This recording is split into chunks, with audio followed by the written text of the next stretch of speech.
Heart of the Abyss. Part 1. The Shifting Isle. Still sat on the rusted carcass of a radar dish, high above the treacherous mires of the dead swamp. Around him, as far as the eye could see, stretched a brown, decaying abyss, dotted with the wreckage of sunken machinery and rare, distorted trees whose skeletal branches reached towards the leaden sky. The silence of the swamp was thick, almost palpable, broken only by the faint gurgle of methane bubbles from beneath the silt layer and the rare, drawn-out whistle of the wind, which seemed like the very voice of the zone itself. Still wasn't here by chance, not for loot nor for glory. He was here because that's how it had turned out, or perhaps because he was irresistibly drawn to the most desolate corners of the zone, to places where ordinary consciousness refused to function. It seemed to him that only in such a place could one grasp the truth hidden beneath the thick layer of lies that permeated the entire world. His jumpsuit, though old, was well cleaned and patched, his second skin. A trusty AKM hung at his belt, and in his chest pocket, a worn Anomaly detector. Still wasn't the luckiest stalker, but he was one of the most tenacious. He relied not on strength, but on intuition, that strange, inexplicable sense that the zone bestowed upon a select few, allowing them to foresee danger, to feel the right path. The sun, if that patch of dim light above the horizon could be called such, was slowly rising. A thick, milky white fog swirled above the swamp, concealing the treetops and making the surrounding world even more spectral. This fog was not ordinary. Still knew that within its depths lurked gravitational traps capable of tearing a man to pieces, and psi fields capable of driving one mad in minutes. He took out his binoculars and began to scan the surroundings. His gaze swept over the silhouettes of rusted towers and collapsed buildings that protruded from the swamp like the teeth of a dead monster. As he peered into the bleak distance, he noticed something. On the very edge of the fog, at the base of one of the partially submerged communication towers, something glimmered. A barely visible, pulsating light, like a distant star, an artifact. What kind? He couldn't tell, but judging by its glow, it was not just a simple stone blood, perhaps something rare. Still squinted. The shimmer was too even, too regular for ordinary anomalous activity. It looked like a signal, someone's, or something's. He put away his binoculars. The idea of entering that fog was madness, but the call of the artifact was strong. Moreover, he wasn't here just for that. Something pulled him precisely to this point. He began a slow, cautious descent from the radar dish. His boots stepped silently on the rusted beams. Every step was measured. He knew that one wrong move, and he would fall into the decaying abyss from which he would never emerge. When he reached solid ground, or rather, a narrow, sedge-covered path leading directly into the fog, his Anomaly detector crackled, warning of imminent danger. But not of a gravitational or psi anomaly, of something else. Still moved forward, plunging into the white, suffocating haze. Visibility dropped to a few meters. Sunlight did not penetrate here, and the world around him became gray and spectral. Every sound, his breath, the squelch of swamp water underfoot seemed deafening. After about 50 meters, he suddenly stumbled upon something solid. He raised his flashlight beam. Before him stood a half-ruined concrete wall, and on it, scratched with something sharp, was an inscription: "Don't trust your eyes, and even less so your ears." Still frowned, an old stalker saying, but here it sounded particularly ominous. He moved along the wall, trying to figure out where it led. After a few dozen meters, the wall ended, and he found himself on a small, circular clearing. In the middle of the clearing stood something. It was neither a bush nor a tree, but a tangle of thick, fleshy stems the color of swamp rot, which pulsed with a faint blue light. From its center protruded at the heart of the abyss, a crystal absolutely transparent, within which tiny blue lights slowly revolved. And it pulsed, steadily, enticingly. Still approached cautiously, his anomaly detector beeping nervously but indicating no usual threats.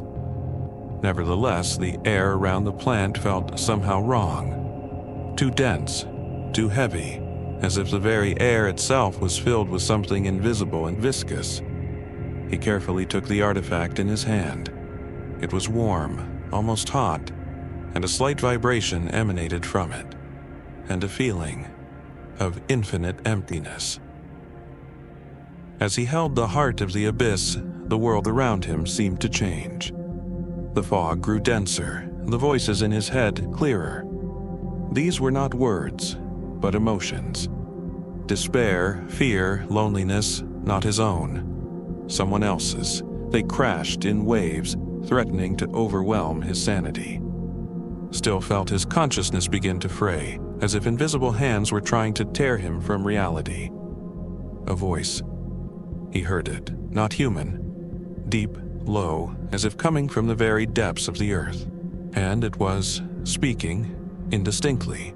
The words from the inscription on the wall, "Don't trust your eyes," and even less so your ears, suddenly gained a chilling meaning. The zone was speaking, was driving him mad. The artifact in his hand pulsed ever stronger, and the sensation of alien emotions surged, threatening to engulf him. Still clutched the heart of the abyss in his hand. He had to act. He couldn't allow himself to be crushed by this. Suddenly, from the fog, very close by, came a heavy, squelching sound. Unexpected and very near. Something large was approaching, and it was not human. Part 2. The voice from the fog. The squelching sound in the fog grew louder, closer. Still crouched, clutching the heart of the abyss in his hand. The artifact pulsed, and each pulsation echoed in Still's temples with a wave of alien, all-consuming sorrow. He felt his own thoughts lose their clarity, merging with the flood of emotions emanating from the crystal. A silhouette emerged from the whitish haze. Not a giant mutant, not a bloodsucker. It was something strange. A creature resembling a huge, shapeless blob of decaying flesh, slowly oozing across the ground. A faint, unnaturally sweet smell, nauseatingly suffocating, emanated from it. The creature's body was translucent, and through it some internal organs were visible, slowly digesting whatever fell inside. And in the center of this gelatinous body glowed the same dull, bluish light, like in the eyes of a dead fish. Medusa flashed through Still's mind. That's what stalkers called these creations. They were rare and incredibly dangerous. They had no claws or teeth, but any touch to their body meant instant dissolution. They hunted, orienting themselves by air vibrations and sounds, and their internal glow was a beacon attracting prey. Still realized he had been found. The artifact in his hand vibrated. The voices in his head grew more insistent. They whispered that he should run, that this was the end, that there was no salvation. But these were not his voices. These were alien fears, alien panic. The creature moved slowly but relentlessly, its gelatinous body leaving a sizzling, corrosive trail on the ground. It was approaching, guided, as Still understood by the sounds of his breathing, the beating of his heart, the vibrations emanating from the heart of the abyss. "Don't make a sound," Still whispered to himself, recalling the recent story of a stalker found mad. That stalker had constantly repeated that phrase. He slowly, very slowly, retreated backward, trying not to make the slightest noise. But the fog was too dense, and the clearing too small. The Medusa had already filled almost all the space between him and the wall. blocking his path. Still looked at the artifact in his hand. He felt that the heart of the abyss was not only unleashing alien emotions upon him, but was also somehow interacting with this place, with this creature. Suddenly, a crazy idea came to him. If the Medusa reacts to sound and vibrations, what if he gave it what it was looking for? He gritted his teeth, closing his eyes, still concentrated on the artifact. He imagined all this pain, all this despair, all these alien emotions that the crystal was transmitting to him, not dissipating, but concentrating into a single point, compressing, becoming a single powerful impulse. The Medusa was only a few steps away. Its glowing center pulsed, as if inviting him in. Still sharply extended his hand with the artifact forward, aiming it directly at the creature. And without making a sound, he released this clump of alien emotions, this concentrated mental wave amplified by the heart of the abyss. It made no sound, but it was palpable. The air around the Medusa trembled. The creature's gelatinous body began to vibrate, its glowing center flickering at a frantic pace, and then it exploded. Silently. It simply vanished, dispersed into tiny particles that immediately dissolved into the air, leaving behind only a faint, sweet smell. No splashes, no traces, nothing. Still sank heavily to the ground. His breathing was ragged. The voices in his head momentarily quieted, but the feeling of emptiness emanating from the artifact became even stronger. It was like a deep, unhealing wound in his own consciousness. He looked at the heart of the abyss. The crystal in his hand pulsed barely perceptibly, but the sensation of alien emotions from it had lessened. He had learned his lesson. This artifact was incredibly powerful, but its strength was a double-edged sword. He could use it, but the price was high. Each time he would delve into alien suffering. He had to get out of here, and as quickly as possible. He stood up. At that moment, two figures emerged from the fog from where the Medusa had just appeared. Stalkers. In worn jumpsuits with assault rifles at the ready, they looked battered but alert. One of them, tall and thin with a missing tooth, nicknamed Scrawny, raised his rifle. "Well, hello there, buddy," Scrawny rasped. "What was that explosion? And what are you doing here? Did you find some loot and try to sneak away quietly, huh?" Still remained silent. He knew their type. They wouldn't miss an opportunity to profit at someone else's expense, and they had clearly sensed the activity here. Come on, don't be silent." The second stalker, a stocky brute nicknamed Bruiser, stepped forward. "Show us what you found. Or do you want us to search you ourselves?" Still looked at them. Two opponents, tired but hungry for loot, and they were clearly expecting easy pickings. "I found nothing," Still said calmly, tucking the heart of the abyss into an inner pocket of his jumpsuit. He didn't want to show them the artifact. The thing was too personal and too dangerous. "Don't lie." Bruiser took another step. We felt an anomaly surge, so strong it made our hair stand on end. And then here you are, all clean. Come on, out with it. What kind of artifact is it, or was it not an artifact? Scrawny, meanwhile, scanned the ground, trying to find any traces. His gaze fell on the remnants of the corroded earth where the Medusa had just been. He frowned. "Cap, look here," he said to Bruiser. "Looks like there was an anomaly, and a big one, and this stalker here just squashed it with something." Bruiser looked at Still skeptically. "Are you controlling a psi field, or is there a new controller around?" "I need to go," Still said, stepping aside. "Where are you going?" Scrawny raised his rifle. "First, you show us what's in your pockets, and then maybe we'll let you go." maybe. Still knew they wouldn't let him go easily. He would have to fight.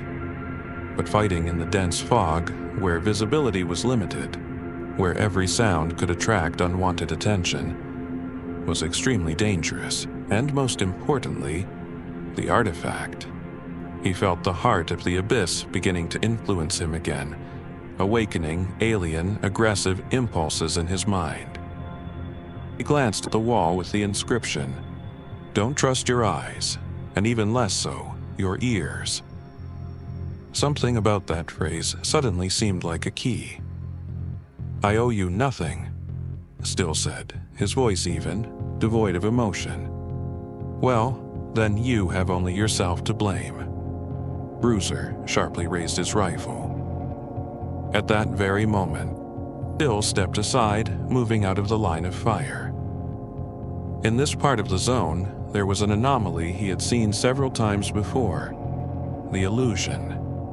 It created an invisible field that distorted perception, showing things that weren't there. Scrawny and Bruiser opened fire. Tracers whistled past, embedding themselves in the concrete wall. And then, Still activated the heart of the abyss. He didn't unleash a concentrated wave like he had on the Medusa. Instead, he allowed the artifact to spread its effect, an unseen wave of alien emotions, fears, and hallucinations. Scrawny's and Bruiser's eyes widened, their faces contorted in horror. They began to shoot wildly in all directions, screaming something incoherent. Their minds, unprepared for such an impact, could not cope with the surging alien fears. They saw what the zone wanted to show them: their worst nightmares. Still, whose consciousness was accustomed to this and now amplified by the artifact, took advantage of their disorientation. He rushed towards them, using their own bullets. A short, swift struggle. He acted quickly and ruthlessly. There was no time to linger. In the zone, only the strongest survive. When it was over, Still was breathing heavily. He didn't finish them off. They were already broken, and the zone would do with them what it saw fit. He was not an executioner. He was a stalker. He picked up their ammunition and some medical supplies. He didn't bother searching them. That was beneath him. Still turned towards the exit from the fog. He needed to get out of the dead swamp. But now his goal was different. The artifact, Heart of the Abyss, was with him. And he felt that now he was not just its owner. He had become a part of it.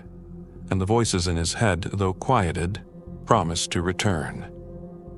He knew that this journey was just beginning, and the most important mind games awaited him. Part 3. The Underbelly of Truth. Still emerged from the fog of the dead swamp, leaving behind the broken stalkers and the place where the Medusa had dissolved into the air. The heart of the abyss in his inner jumpsuit pocket now felt not just like a heavy stone, but like something alive, pulsating in rhythm with his own heart. The voices in his head had quieted, but the sensation of alien sorrow, alien loneliness, had remained. As if the crystal had instilled in him a foreign pain, made it a part of himself. He moved northwest towards Dry Creek, a relatively safe section where he could reach one of the old roads leading to the perimeter. The journey was long, exhausting. Every step was difficult. He felt the zone around him changing its appearance again. The fog had dissipated, but the sky remained low and gray. The ruins he passed seemed even more lifeless than usual. From time to time, when weariness took its toll, Still would take out the heart of the abyss. He would look at it, and the artifact seemed to open new facets of reality before him. He saw not just ruins, he saw their past. He heard the voices of those who lived here before the emission. Children's laughter, the creak of doors, the hum of machines. It felt like madness. yet it was also incredible. The heart of the abyss wasn't just showing him illusions, it allowed him to touch the zone's memory, its true, pre-anomalous history. Sometimes, when he concentrated on the artifact for too long, the voices returned. The sorrow became almost unbearable. It was like thousands of alien lives passing through his own consciousness, leaving deep, bleeding wounds. He learned to control it, not to block it, but to let it flow through him like a filter, so as not to go mad. This was his personal dance with the abyss. Towards the end of the second day's journey from the swamp, he stumbled upon something strange. On the bank of Dry Creek, where there should have been nothing but sparse, mutated vegetation, stood a small wooden house. Not a stalker's hideout, but a real, lived-in house, as if torn from the past and miraculously preserved in the heart of the zone. A thin wisp of smoke curled from its chimney. Still froze. The house looked too unreal. It could be an anomaly, an illusion, a trap. But the smoke was real. He approached cautiously, his rifle at the ready. There were no mines around the house, no tripwires. Nothing. Only silence and a faint smell of wood smoke. He knocked on the door. Silence. He knocked again. The door slowly opened. An old man stood on the threshold. His face was furrowed with wrinkles. A white beard almost to his waist. His eyes, piercing blue, with a bottomless wisdom and sadness. He was dressed in simple, clean clothes, unlike stalker jumpsuits. "Come in, wanderer." The old man's voice was quiet but clear, without hoarseness, as if he had never breathed the zone's poisoned air. "I've been expecting you." Still entered. Inside the house it was warm and clean. A kerosene lamp glowed on the table, and a samovar nearby emanated the pleasant scent of herbal tea. No artifacts, no weapons, just simple things and icons in the red corner. "Sit." The old man motioned to a chair at the table. "You are tired, and you have seen much. Tell me." Still sat down. He felt strange. Next to this old man, all his stalker instincts, all his apprehensions, they simply vanished. It was like an oasis of peace amidst chaos. "Who are you?" Still asked. The old man smiled. "Just a resident. From here. They call me the Keeper. I observe. What comes and what goes. Those who come with the abyss in their hand." Still felt himself tense. You know about the artifact." "I know about many things." The old man poured him some tea. "You found the heart of the abyss. Rare and very dangerous. It reveals not only what was, but also what is and what will be. A truth that can shatter the mind." "What should I do with it?" Still asked. He felt that the old man knew the answers. What to do with it? Keeper gazed thoughtfully at the lamp's flame. "It cannot be used thoughtlessly. Its power is pure information, memory. The memory of worlds that existed before this world. The memory of lives that existed before these lives. It remembers every spark, every tear, every breath. And if you are not ready for such a flood, it will consume you." "I almost was ready," Still admitted. "In the swamp. When I met those stalkers, I released alien fear through it." The Keeper nodded. "Yes. An artifact is a tool, like a knife, like a rifle. It can be used for good, it can be used for evil, or it can be used for self-discovery. You made your choice, and you did not go mad. That says much about you, Stalker." "What should I do now?" Still asked. He felt that the time for a final decision had come. "It is up to you," the Keeper said. "You can keep it. Use it to learn, to see the other side of the world, but it will be a difficult path, a path of solitude, because the more you know, the less others will understand you. the further you will be from ordinary reality. Or you can let it go. The old man looked into Still's eyes. Return it to the zone. There are places where such artifacts belong, locked away, or simply left in peace, so that their power does not distort the world, so that it does not drive mad those who are not ready for the truth. Let it go. Still looked at his hands. He came to the zone to find something, and he had found it. But he wasn't sure he was ready for such a price. Some truths, the Keeper continued, are too heavy for one person. They carry not only knowledge, but immense responsibility. And they change you forever. Still sat in silence, contemplating. Outside the house, the wind rustled, carrying distant spectral sounds of the zone. He held the heart of the abyss in his hand and felt its pulsation. He could become the most knowledgeable stalker, the most invulnerable, or the maddest. Finally, he made a decision. I will leave it, Still said, but not here. I will find the place you spoke of, where the zone can reclaim it. The Keeper smiled. A wise choice, Stalker. Your path is not yet finished, but now it will be different. He took Still's cup. Rest, and in the morning I will show you the way, to where you must go, and that path will be only yours. Still stayed in the Keeper's house until morning. He slept a deep, peaceful sleep, for the first time in a long while, hearing no voices and feeling no pain. When he woke up, the old man was already waiting with hot tea. After breakfast, the Keeper walked out with him from the house. The morning was clear as it could be in the zone. The sun broke through the sparse clouds, illuminating the brown mires. Go south to the old radar tower. From there, east, through the anomalous field called Stone Hall. There, in its very heart, there is a chasm, bottomless. The zone takes there what it does not wish to show the world. Give the heart of the abyss to it, and that will be your last offering. Still nodded. He clutched the artifact in his hand.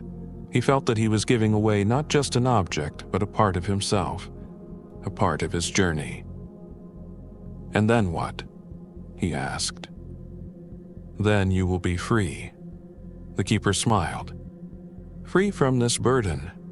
And then perhaps the zone will show you something else. Something you are truly looking for.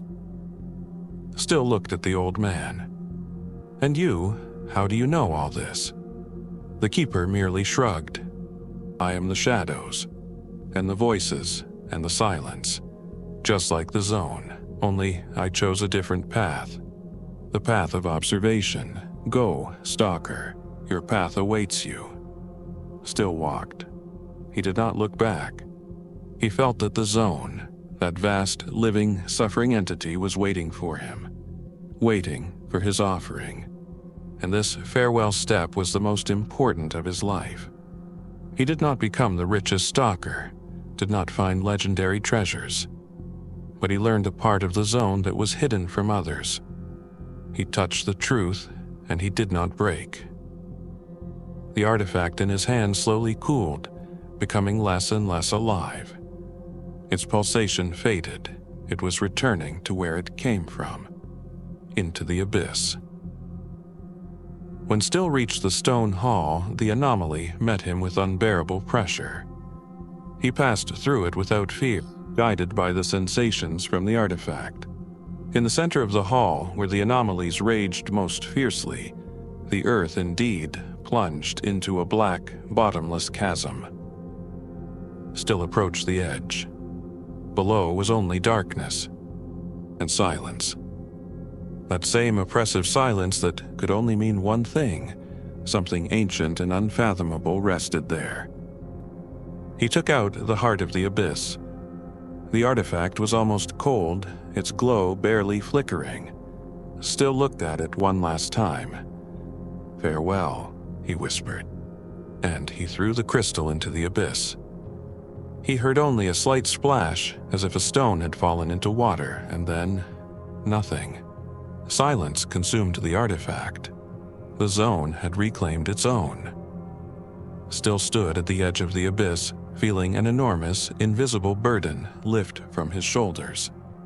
The voices in his head vanished. The sensation of alien sorrow left him. He was empty. But it was not a frightening emptiness, but rather a relief. He was himself again, a loner. But now, with a different understanding, with a different knowledge. And in the silence that followed the abyss, still, he who never heard the superfluous found the ability to hear the essential. And he survived. He turned and walked away. Towards the rising sun, which at last broke through the clouds, painting the horizon in blood-red and golden tones. He did not know where his next path would lead him, but he was ready